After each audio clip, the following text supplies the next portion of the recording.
What's good, 99 Dream family? We back at it, episode 20 of the 99 Dream Journey.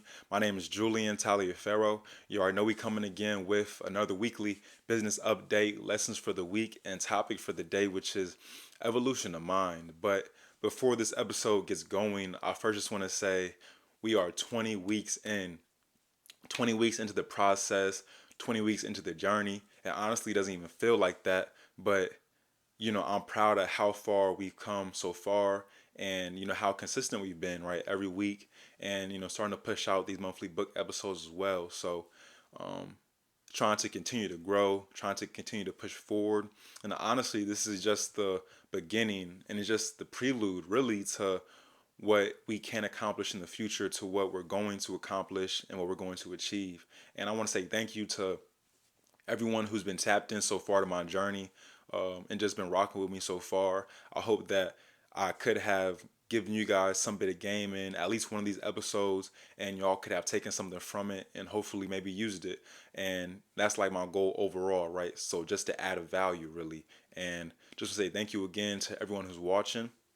But now I can begin with this episode, which I have the quote for this week, which is from Gypsy Rainey, and it's "Do not confuse coincidence with cause and effect." And what this means to me is just to not get it twisted on which pathway you took in order to achieve a goal, right? Or what happens when you achieve a goal. Know which route occurred. So if you achieve an accomplishment and you didn't put in the time, if you didn't dedicate yourself to the game and you achieve it, then that's a coincidence, right? But if you dedicated the time, if you put in the hard work, if you grinded it out, then first, you know what you're capable of, you know how far you can push yourself, and you know that there wasn't any question about how you achieved it. It's cause and effect. You know what needs to be put into something in order to achieve an output, right? So you know the input and you got the output. So that's the quote. Do not confuse coincidence with cause and effect. And again, it's from Gypsy Rainey. And now I can start my business update. So I have been able to get into contact with the product photography place and been able to try to figure out, how I'm gonna do my photos. I'm looking at getting 4 different photos with a model. So this quote is gonna come out to around $400. And honestly, it's below what I had allocated for product photos. When I had looked at a couple other companies, the prices were kind of in the thousands and higher, 1,000 or more. So I'm kind of happy because that kind of had me scared when I saw how much that was, because that would not have fit into my budget. But this 400 quote that I received, is good. And I had a good conversation with the photographer who's going to be doing the photos, and a productive conversation about what I wanted to achieve for my photos. So it should be good. Hopefully the quality comes out amazing, and then just looking for next steps in that process. So me sending my product over to the company so they can take the photos.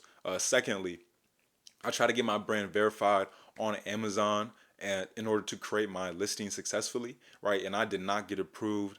I ended up getting rejected. My product packaging did not fit the requirements, right? It did not make the requirements. So it's because my brand logo is not permanently affixed to my packaging. What I currently have is a brand logo that's a sticker, right? That you put on the packaging. It's a really nice sticker, but it still is a sticker. And I put on my brand packaging, and Amazon said that no, that's not going to work. It needs to be permanently affixed. So I need to figure out new packaging, right? What I want my new packaging to look like, or where am I going to get that from? Where my logo is permanently affixed. So kind of a bummer at first, but honestly, it's a win-win for me if I really think about it, because if I take more time, maybe get better packaging, then my product's gonna look higher quality anyway. So it'll just allow me to really be justified at the price that I'm selling at, the price point that I'm selling at, and just making sure that I follow and comply all of Amazon's rules. So the reason that I did a sticker in the first place is because that's what my competitor has. So it is kind of interesting how they can pass by with the sticker as their logo on the packaging and I can't. But I'm not gonna argue with Amazon. I'm just gonna try to apply I'm gonna try to comply with Amazon requirements and then just keep moving forward that way. And there actually is a way for me to still create my listing now, without getting brand verified, and that's by putting my product and my listing under brand name generic. So I would just have my product listed under generic brand, right? And it's like called generic. And this would be suitable, but in the future, if I try to change back to my actual brand, then there would be a lot of complications. So better just to stay away from that now and then just wait the time that I need to in order to get my product packaging straightened out. And it's fine because my product hasn't even arrived yet. So, we can get that going. And for an update on my shipment from China for my product, it has made its way over to the United States now. So hopefully in a week or so, the product should be here. And yeah, really excited for that. And gonna get my hands and get my mind ready to doing all my packaging myself. So that's my business update. And now to get into the lessons of the week, I only have one, and it's from when I was watching a lecture, just some of Jordan Peterson videos. The um, he's a professor, right, who is a good thinker. He's also a really effective communicator, and I guess maybe a philosopher in a certain respect. But I was watching one of his videos, and he was saying how reading, but more specifically, writing can help you be more articulate. So me writing is something that I don't really do, right? I read, but I don't write anything. So that was a realization for me that I need to begin reading. I mean, I need to begin writing. So I ended up getting a journal. So I'm starting to journal things and write in long form, which is interesting because when I do write things down, I take a lot of notes in terms of like my business and stuff, but most of my stuff is in phrases or just statements. So if I write in long form, then maybe my articulation can change and I might start thinking in sentences and paragraphs. So who knows? But that's gonna take time. But starting my journal now and just writing out my thoughts, and from there hopefully in a couple months, years, I can be a lot more articulate than I am now. um, and now that's my one lesson for the week, but I can move forward with my topic for the day, which is evolution of mind.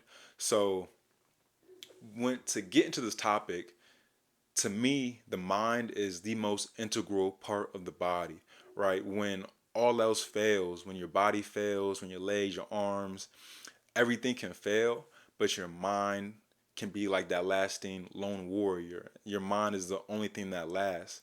And when we put this in perspective and look at the anecdotes from, just life, what can the mind achieve? The mind can cure diseases, the mind can, heal body parts, the mind can endure very harsh conditions, right? The mind can also create inventors, philosophers, artists, billionaires.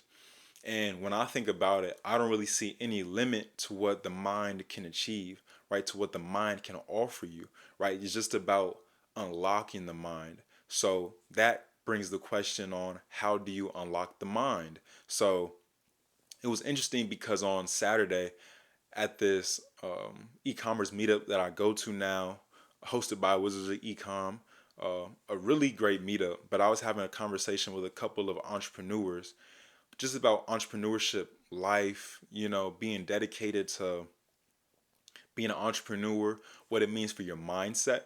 But then we also came around to talking about your mental capacity, right? And how productive or effective you are on a daily basis. And what this one guy said, really insightful, he was saying how he works every day to increase his potential and his potential capacity. So he explained that his potential was how smart he is now. So, how quickly can you do a calculation or, just like how smart you are. But your potential capacity is the maximum that your potential can be. But he was saying that both of these can increase. So basically, for the capacity, you can increase the maximum of your potential. So that was really interesting for me to hear, right? And then how do you increase your capacity? And that's just done through learning, reading, educating yourself, you know, having exposure to other ideas, topics, cultures, things like that. And the key is also believing and understanding that there is no ceiling to what your capacity could be. There is no maximum to what your capacity could be. If you believe that you can only get X amount of smart, then that's all you're going to get. But if you don't believe that there's a peak to how intelligent you could be, then you can basically solve anything, or you can get to the point where you can solve anything. So that was really just interesting for me to hear, right? The idea of potential and potential capacity. And that's something that I think about now. Like today, how did I increase my potential? And then how did I increase my potential capacity? And like also, when I look more at myself over these past 6 months, I can honestly say that I feel like I have more clarity of mind. I feel like my mind has elevated over time because I can consciously feel my mind getting stronger, right? I can start thinking in different ways that I didn't feel like I thought before. I feel like I can kind of make connections. I feel like I'm getting better, thinking better. I have more control over my emotions. So, like, say for instance, a couple days ago, I ended up getting locked out of my apartment or my house, and I have like a little patio out in the front, and I exited my front door, and sometimes the front door locks behind me, right? And it's happened like a couple times now, but every time my roommates like been home pretty much. But this time I was locked out and my roommate wouldn't be home for another 3 hours. So I was out there. It happened to be cold that day. So I was just out on my patio with nothing, um, just a phone. But, I was just out there for 3 hours just waiting. And when it first happened, I was like so heated and so mad because I had things I wanted to do. And it wasn't the first time I got locked out. And just like that feeling of helplessness, not being able to get into your home and you're like right there, it was really like frustrating, right? But I made the decision after like maybe like 10 seconds of me feeling this anger to consciously say, I'm not going to be angry. And then I replaced the anger with feelings of contentment and then happiness, right? And I just made the most out of the time that I had outside while I was there and just try to be as effective as I could, right? Whether that meant just me being able to have time to think, right? Maybe me, praying a little bit or just doing anything, thinking about my businesses, just taking time to settle myself and not be angry for this situation because I'm blessed in so many other ways, right? So a conscious decision, right, to change my emotions, or even when I'm working out now, um, when it comes to running or like doing a plank, just working out in general, it's about having that mental toughness, and I can feel myself like being able to push myself longer, whether it's like a 2 minute 30 plank. After 1 minute, your body wants to quit, your body wants to fail, but technically you can really stay those 2 minutes and 30 seconds up in the plank. It's just whether or not you tell yourself to. So I've been watching a lot of David Goggins videos, actually like motivation stuff, and it's really just about making the decision on whether or not you want to continue, if you want to continue to endure the pain. And the only way you make the decision to continue to endure the pain, to continue to keep working, is whether your mind is strong enough to make that decision. So that's kind of what I've been thinking about. And, honestly, I know myself, I still have so much more ways to go in terms of, elevating my mind, becoming a better thinker, a better communicator, unlocking my mind. But I'm excited that I can tell a difference after 6 months. So, what is it going to look like years from now? So, that is the topic, evolution of mind. Hopefully you guys could have took something from it and thinking about how you guys can unlock your own mind. And now for my next steps, how to figure out my new packaging, right? How do I want to do that? And try to get orders for that new packaging um, in by the end of this week. And then also my product photos, have to get those sorted out this week as well. Hopefully, I can continue to have a dialogue with the company. And then lastly, taxes. I need to figure out how to do my taxes. I want to do that this week. I don't want to waste any more time. Tax season ends around, I think, like May.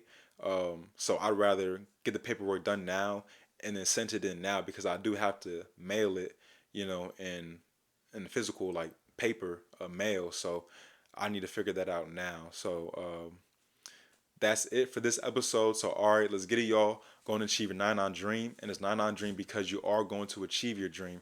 And it would be 100%, but nobody's perfect. So, you can achieve 99% of that. And let's go and let's get it.